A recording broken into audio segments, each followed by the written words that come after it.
They are encouraging these boys, and these boys are driving because I cannot buy as a doctor. Yeah. It makes me angry. Yeah. I just came from Ghana. I saw what we're doing there. Yeah. It makes me very angry. Yeah, okay, and these people should stop giving the money to them. Yeah. He put constant pressure on me about this money. It soon consumed our conversation. All of a sudden, every conversation was about this money until I gave it. And then that second request for money came again. And then it was constant conversation about that money.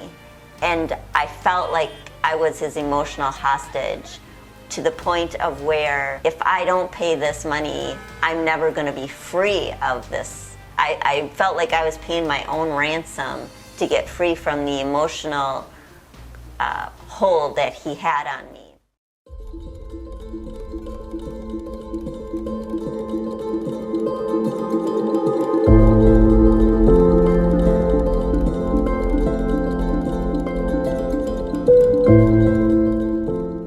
The use of online dating apps or social media networking sites have dramatically increased to meet someone since COVID. The Federal Trade Commission has reported in 2022 Americans have lost over $1 billion to romance scams.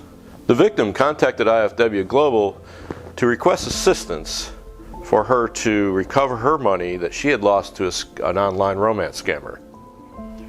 I decided I wanted to start dating again, and it seemed like the normal thing now was online dating. Romance scams occur when an individual uses an online dating site to connect with an individual. They create fake profiles, personas, and use very attractive photographs of someone else, not themselves. Well, I almost gave up on the sites because I wasn't finding anyone of interest to me. And then I saw his profile, and he had a very attractive photo, a couple photos up there, and he was in the area, which I liked. He had a very interesting, intriguing job that I thought, he listed his job as a private investigator, and I thought, well, that's interesting. I'd like to learn more about that.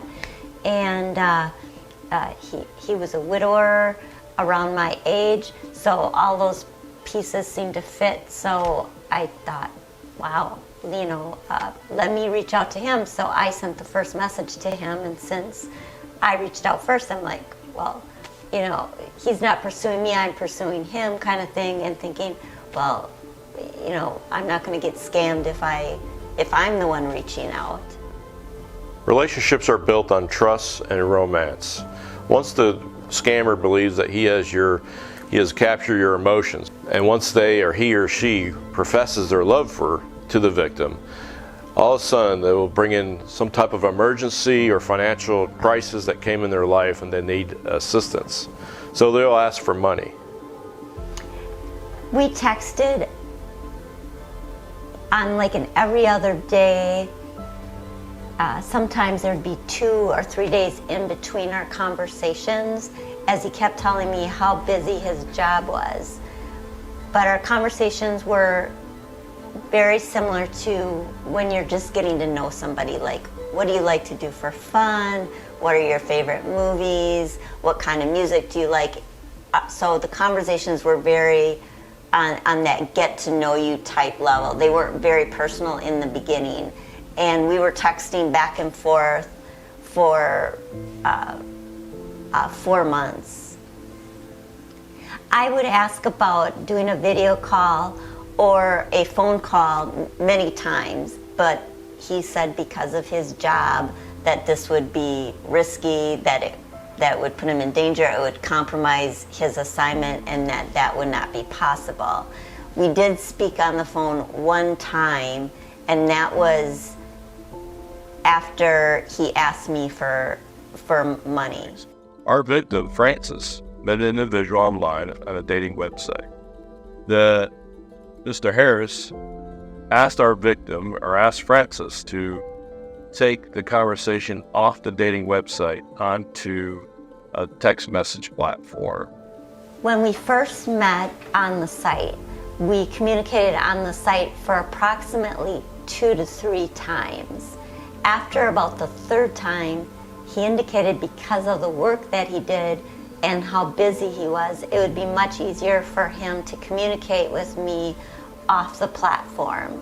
So he gave me a mobile number, and then after a few weeks, that phone number became compromised, he told me, and he gave me a different number, which was a Canadian area code. The Canadian number also got compromised after a couple weeks, and then we moved off of using texting via phone numbers into a platform called Google Chat. After about 2 to 3 weeks of texting using the phone numbers, it went to Google Chat primarily. Once they ask for the money, the scammer will not stop asking for the money.